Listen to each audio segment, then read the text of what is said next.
Hi friends, welcome to my YouTube channel. ඉතින් මේ ද Taste Memory with Rose මගේ YouTube channel එකට ඔයාලව සාදරයෙන් ආදරයෙන් පිළිගන්නවා. ඉතින් බලමු අද මම ඔයාලත් එක්ක share කරගන්න යන්නේ මොනවද කියලා.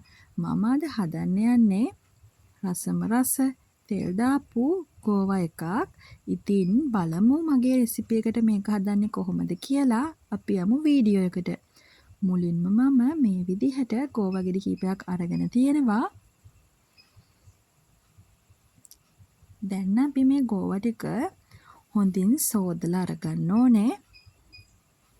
මම නම් ගෝවා වල මෙන්න මේ විදිහට ගෝවා පෙති වගේ තියෙන්නේ අන්න ඒවා කඩලා මේ විදිහට වතුර එක්කට දාලා ඒ විදිහට තමයි මේක සෝදලා අරගන්නේ. මොකද ගෝවා ගෙඩිය ඇතුලේ පණුව වුණත් ඉන්න ඉඩ තියෙන නිසා මම මෙන්න මේ විදිහට ගෝවා පෙති ටික කඩලා වතුර එකට දාලා ඒ විදිහට තමයි සෝදලා අරගන්නේ.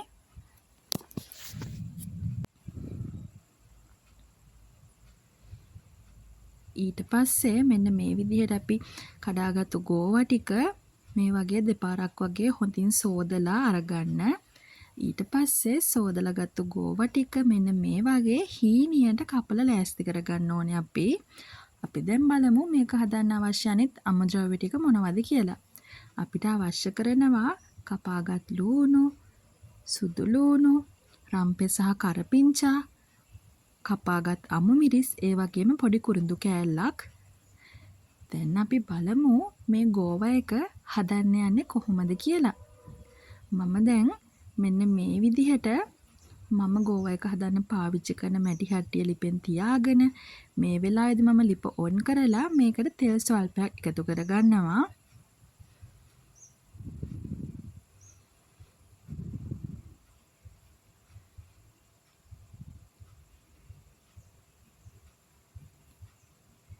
ඊට පස්සේ මේ තෙල් එක රත් වෙගෙන එද්දි මම මේ තෙල් එකට එකතු කරගන්නවා සූදුරු ස්වල්පයක්, ඒ වගේම උළුහාල් ස්වල්පයක්.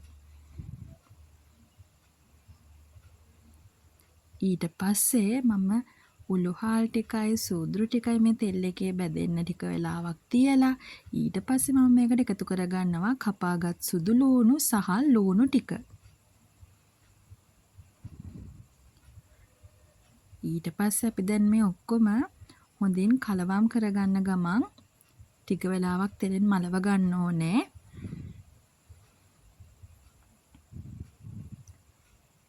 ඊට පස්සේ මම මේ ලූණු සුදු ලූණු ටික වෙලාවක් තෙලේ තියෙන්න දීලා ඊට පස්සේ මම මේ වෙලාවේදී කරපිංචා, රම්පේ, අමු මිරිස්, ඒ වගේම කුරුඳු කෑල්ල එකතු කරගෙන ආයෙමත් මෙන්න මේ වගේ හොඳින් කලවම් කරගන්නවා.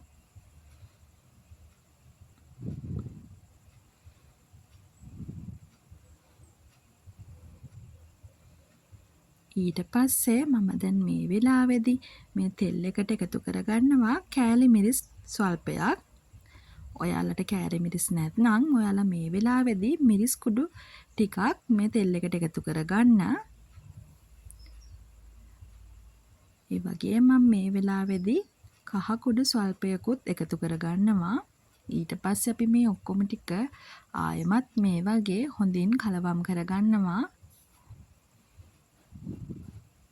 දැන් අපි කලින් කපලා සූදානම් කරගත්තු ගෝවා ටික මේ තෙල් එකට එකතු කරගන්නවා. එකතු කරලා අපි මේ ගෝවා ටික 3-5 ටිකත් එක්ක හොඳින් කලවම් කරගන්න ඕනේ.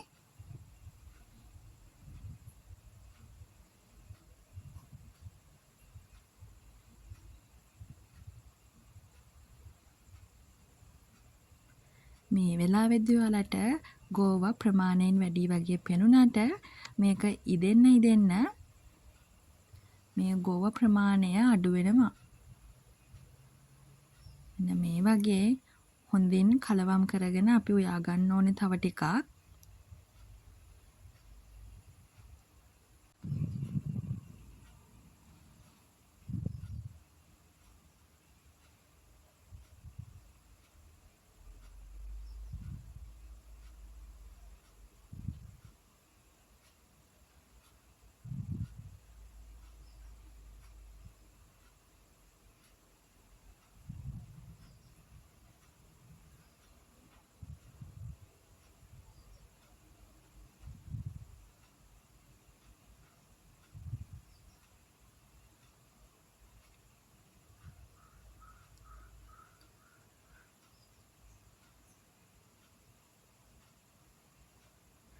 අපි දැන් මේ වෙලාවේදී මේ ගෝවායකට මස් කරි 3-5 වලින් ස්වල්පයකුත් එකතු කරගෙන ඊට පස්සේ අපි මේ 3-5 ටික හොඳින් කලවම් කරගන්න ඕනේ.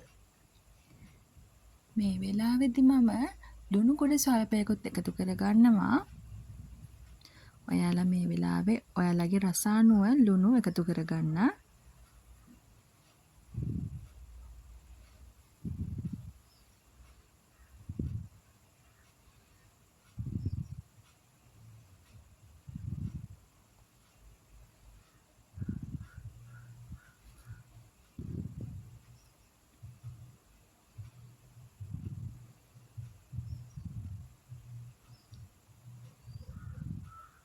මේ විදිහට කලවම් කරලා මම දැන් බලන්නේ ලුණු රස කොහොමද කියලා. මට ලුණු රස ටිකක් මදි වගේ හිතුණු නිසා මම තව ලුණු කුඩු ටිකක් මේකට එකතු කරගන්නවා.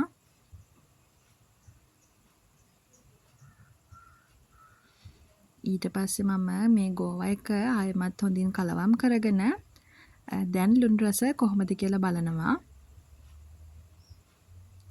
මේ වෙලාව නම් ලුණු රස ගානටම තියෙනවා.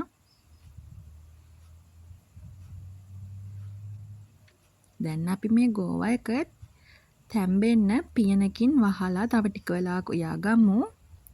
මේ විනාඩි 5කට වගේ පස්සේ බලනකොට ගෝවා එක තැම්බිලා තිබුණා. මම මේ විදිහට කලවම් කරලා ආයෙමත් තව ටික වෙලාවක් මේක පියනෙන් වහලා උයා ගන්නවා. හරි. ආයෙමත් ටික වෙලාවකට පස්සේ බලනකොට දැන් නම් ගෝවා එකේ තිබුණ තෙත ගතිය හිඳිලා මෙන්න මේ විදිහට ගෝවා එක රෙඩි වෙලා තිබුණා. දැන් අපේ ගෝවා එක රෙඩි.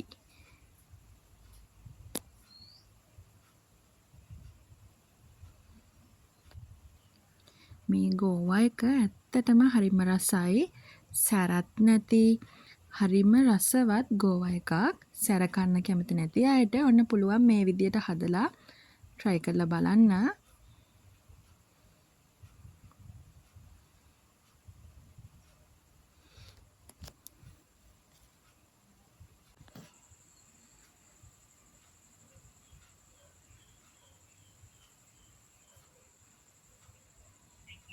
ඉතින් මම දැන් මේ වෙලාවේ ලිප ඕෆ් කරලා ලිපේ රස්නෙන් මේක තව ටික වෙලාවක් මේ විදිහට තියෙන්න දෙනවා.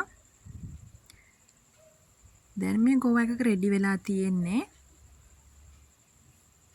දැන් අපිට පුළුවන් මේ ගෝවා එක කෑමට ගන්න.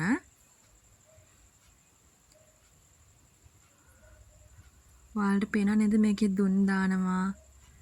මේක තාමත් ලිපේ රස්නෙන් හොඳට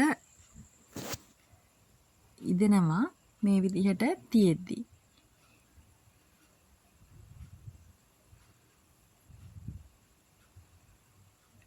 ඉතින් ගොඩක් කෑම වලට සූදුරු එකතු කරාම හරිම සුවඳක් වගේම හරිම රසයක් එකතු වෙනවා. ඔයාලත් මම මේ අද හදපු විදිහට අනිවාර්යයෙන්ම හදලා බලන්න. ඉතින් මේ තියෙන්නේ අද මම හදපු තෙල් දාපු ගෝවා එක.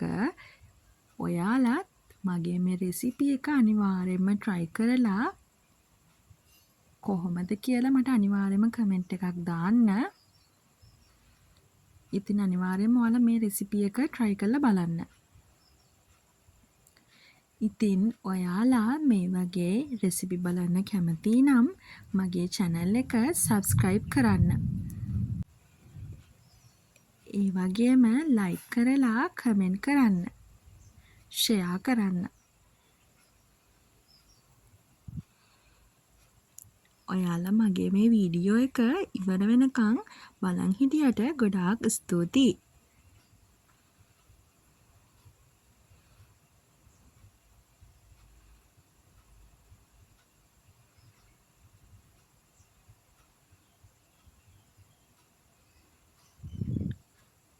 Thanks for watching.